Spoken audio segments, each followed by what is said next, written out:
आइए, तो मूल अधिकारों की बात करूंगा मैं।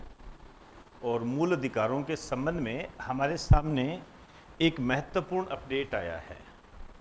और ये अपडेट आपके एग्ज़ाम की दृष्टि से बहुत ही महत्वपूर्ण है, बहुत ज़्यादा महत्वपूर्ण। देखिए, उससे पहले एक छोटी सी बात आपको अपने दिमाग में रखनी है कि मूल अधिकार हमें देता कौन है।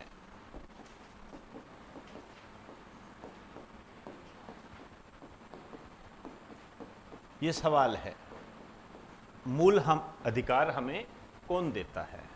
एक तो देखिए, संविधान में लिखे हुए हैं, वो मूल अधिकार है। लेकिन समय समय पर क्या है, उन मूल अधिकारों की क्या है, व्याख्या की जाती है। मैंने कहा ना, बिटवीन द लाइन, कभी शब्द सुना होगा। बिटवीन द लाइन होती है। जैसे आपके सिलेबस में लिखा होता है जलवायु परिवर्तन, आपके सिलेबस में लिखा होता है महिला सशक्तिकरण। अब दो शब्द लिख दिए। अब इन दो शब्द में बहुत बड़ी पावर होती है। आपको समझना होता है कि इसके आसपास का क्राइटेरिया क्या है। ठीक वैसे ही जैसे आर्टिकल 21 में ये बात कह दी कि जीवन जीने का अधिकार, प्राण व दैहिक स्वतंत्रता का अधिकार, ये कह दिया। ये कॉन्स्टिट्यूशन में पहले से है, पहले से इसकी बात की गई है। लेकिन समय समय पर इसको डिफाइन किया जाता है, एक्सप्लेन किया जाता है। तो एक क्वेश्चन भी आपके सामने आता है कि संविधान को एक्सप्लेन करने का अधिकार किसके पास है। संविधान को एक्सप्लेन करने का अधिकार, मतलब आप ये भी कह सकते हो कि अंदरूनी रूप से मूल अधिकारों को एक्सप्लेन करने का अधिकार किसको है, सुप्रीम कोर्ट। तो मूल अधिकार एक तो हमारे कॉन्स्टिट्यूशन के अंदर है ही, लेकिन समय समय पर इनको जो एक्सप्लेन करता है, इसके बारे में जो बताता है, वो तो देखिए, या तो हमें पार्लियामेंट बताएगा, ठीक है ना, संसद। जैसे संसद ने अधिनियम पारित करके समय समय पर मूल अधिकार दिए, समय समय पर मूल अधिकार दिए। एक हमें देता है सुप्रीम कोर्ट, सुप्रीम कोर्ट देता है, वो हमें बताता है। जैसे सुप्रीम कोर्ट में एक जनहित याचिका दायर की गई, जनहित याचिका ये दायर की गई सुप्रीम कोर्ट में, जनहित याचिका दायर की गई, ठीक है ना। जनहित याचिका आप जानते ही हो, PIL, पब्लिक इंटरेस्ट लिटिगेशन होता है ये। और पब्लिक इंटरेस्ट लिटिगेशन पे आगे बढ़ने से पहले मैं आपको बता दूं, दो क्वेश्चन हमेशा ध्यान रखने हैं।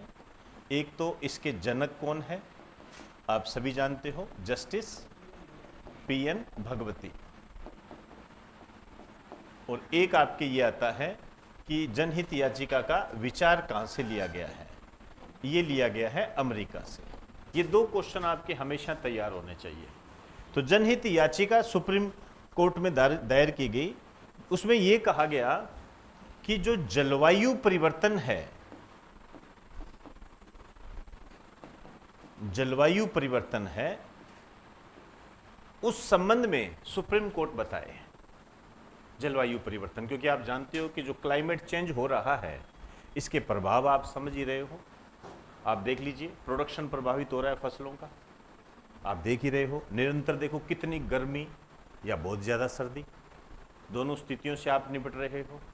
इसके अलावा जहाँ पर जो लोग रहते हैं, वहाँ पर यदि बहुत ज़्यादा गर्मी पड़ने लगी, बहुत ज़्यादा सर्दी पड़ने लग गई, या मान लीजिए कोई बाढ़ की स्थिति ज़्यादा आती है, तो लोग क्या है, प्लान करने लगे, माइग्रेशन, एक जगह से दूसरे स्थान पर जाने लगे। अब ओबियसली बात है, एक जगह से दूसरे स्थान पर यदि जाएंगे तो समस्याएं तो पैदा होगी।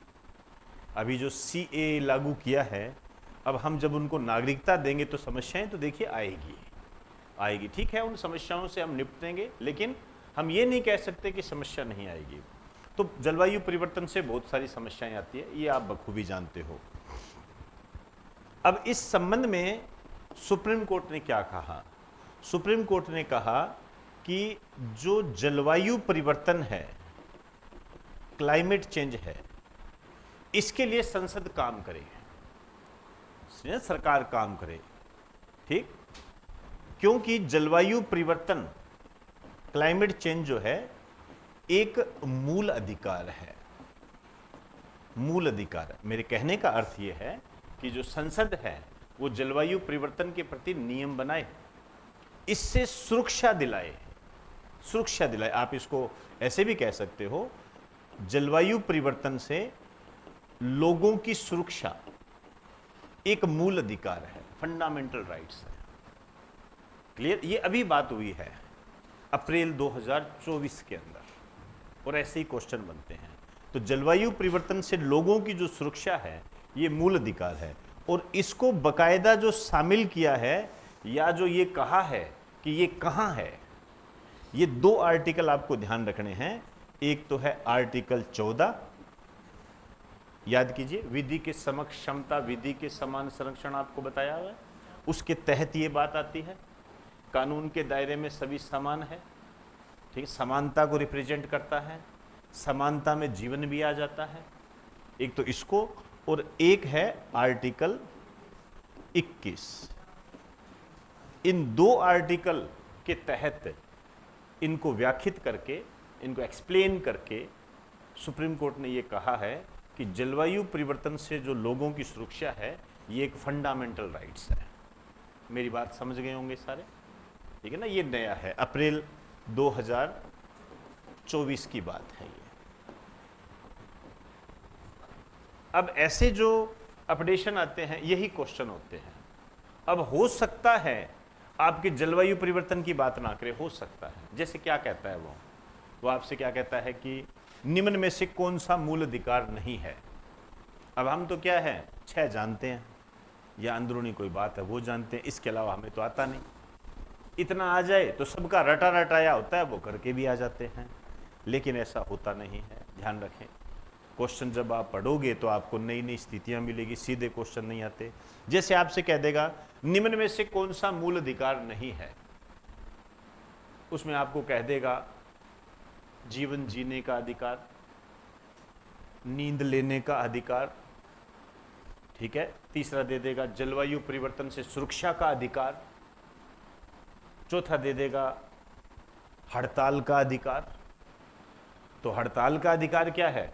मूल अधिकार नहीं है, और सारे मूल अधिकार है। अब जो मैंने आपको ऊपर वाले तीनों ऑप्शन बताए हैं ये वैसे लाइनों में नहीं है कहीं भी, समझे ना? इसीलिए इस टॉपिक में टाइम लगता है, इसीलिए लगता है क्योंकि चीजों को हमें समझना पड़ता है। अब ये नई बात आ गई, हमें इसको ऐड करना पड़ेगा।